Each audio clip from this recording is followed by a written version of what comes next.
안녕하세요. 다산에드 전병칠 원장입니다.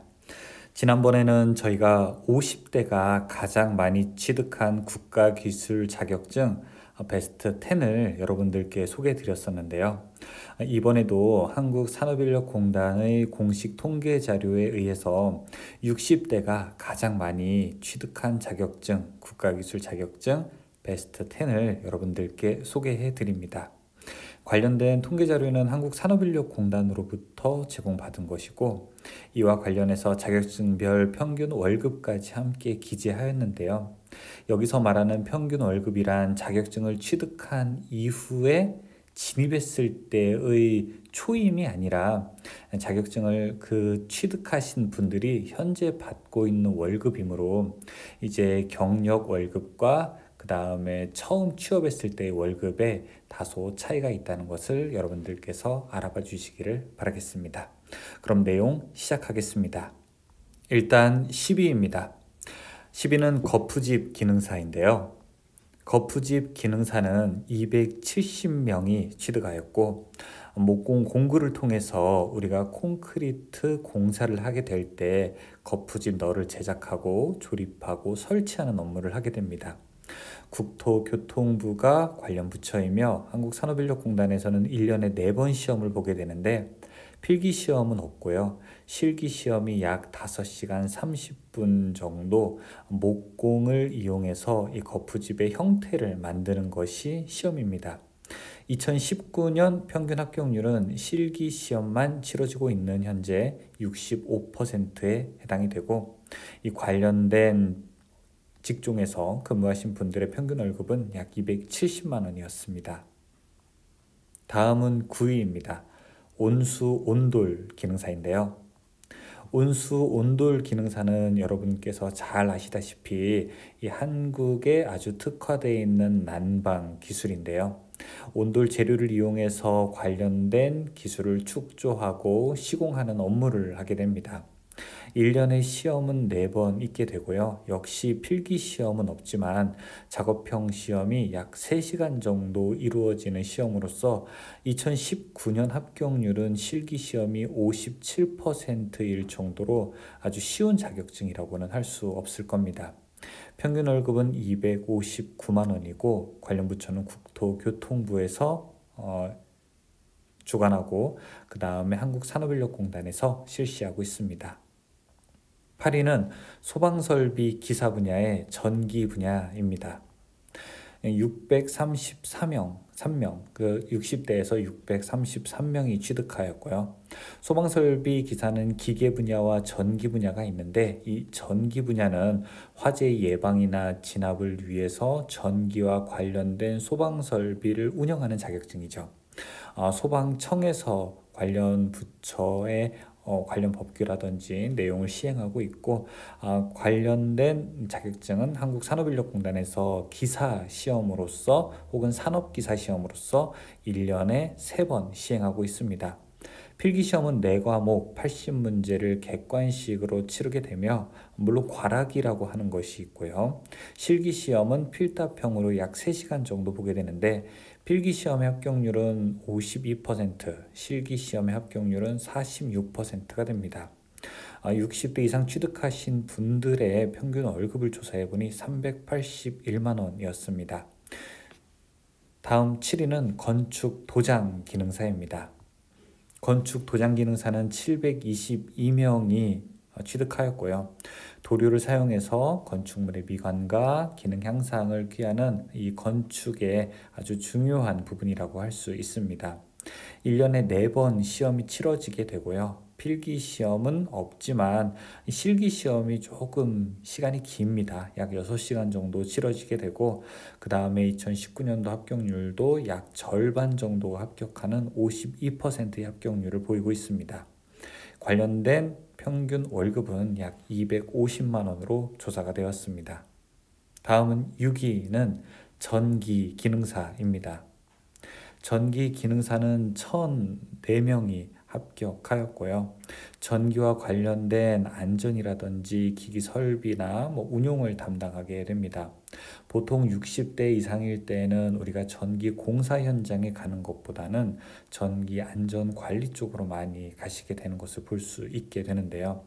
1년에 4번 시험이 있고 과락 없이 총 60문제가 출제되는 객관식 시험, 여기서 36문제를 맞추면 합격하게 되고요. 실기시험은 약 작업형으로 5시간 정도를 실시하게 됩니다. 필기 합격률이 낮은 편입니다. 2019년도에는 필기시험은 31%이지만 실기시험은 조금 그보다 높은 66%로 합격을 하고 있고요. 평균 월급은 약 279만 원 정도가 됩니다. 5위는 방수 기능사입니다. 방수 기능사는 그림에서 보는 것처럼 이 건축물이나 아니면은 지하도 그런 곳에다가 방수 작업을 하는 시험인데요. 물론 시험은 실내에서 간이로 이루어지게 됩니다. 1015명이 합격하였고요. 1년에 시험은 4번 있고 필기시험 없이 작업형만 약 2시간 30분 정도로 치러지게 됩니다. 2019년 합격률은 실기시험이 약 48% 정도 됐었고요. 평균 월급은 약 240만 원 정도가 됩니다. 4위는 한식 조리 기능사입니다. 한식 조리 기능사는 1024명이 합격하였고 한식 조리 기능사에서도 종류가 조금 나뉘게 되는데 한식, 양식, 중식, 일식, 보거로 나누어서 조리 업무를 수행하게 됩니다. 식품의약품 안전처에서 관련하고 있고요. 한국산업인력공단에서 실시하는데 이거는 1년에 시험이 3번이다, 4번이다 정해져 있는 것이 아니라 상시로 아주 다회 수시적으로 시험을 보고 있으면서 필기시험과 함께 실기시험 약 1시간 10분 정도의 조리실기가 있게 됩니다. 2019년도 합격률은 필기가 46%, 실기가 33%의 합격률을 보여서 필기보다 실기가 훨씬 더 어렵다는 것을 알 수 있습니다. 평균 월급은 그다지 높은 편은 아닌데 약 186만 원 정도이며 사실은 60대가 한식 조리 기능사를 취득하는 경우는 이 2가지인데 첫 번째는 그냥 자기 개발의 목적이 있고 두 번째는 식당 등의 창업의 목적이 있다고 할 수 있겠습니다. 3위는 굴삭기 운전 기능사입니다. 굴삭기 운전 기능사는 1224명이 취득하였고요. 굴삭기를 이용해서 굴착하고 성토하고 그 다음에 운전하는 등의 실기가 주 시험이 되게 됩니다. 역시 국토교통부가 관련 부처이고 시행 횟수는 상시적으로 이루어지게 되는데 중장비를 다루다 보니 배울 수 있는 곳이 좀 제한되어 있다는 단점도 있습니다. 필기시험은 60문제 객관식으로 주어지게 되고요. 실기는 작업형으로 조금 짧은 시간이죠. 약 6분 정도에 치러지게 됩니다.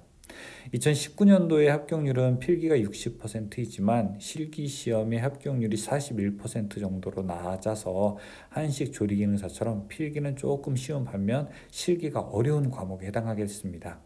평균 월급은 약 374만 원으로 조사되었습니다. 2위는 조경 기능사입니다.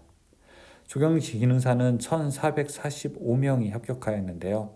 은퇴 인구, 은퇴 후에 제2의 직업이나 아니면은 개인적으로 자기 개발을 위해서 60대 이상에서 많이 취득하는 자격증이 되었습니다. 1년에 4번 시험을 보게 되는데 필기시험 60문제 객관식으로 치러지게 되고 실기시험은 약 3시간 30분 정도로 치러지게 됩니다.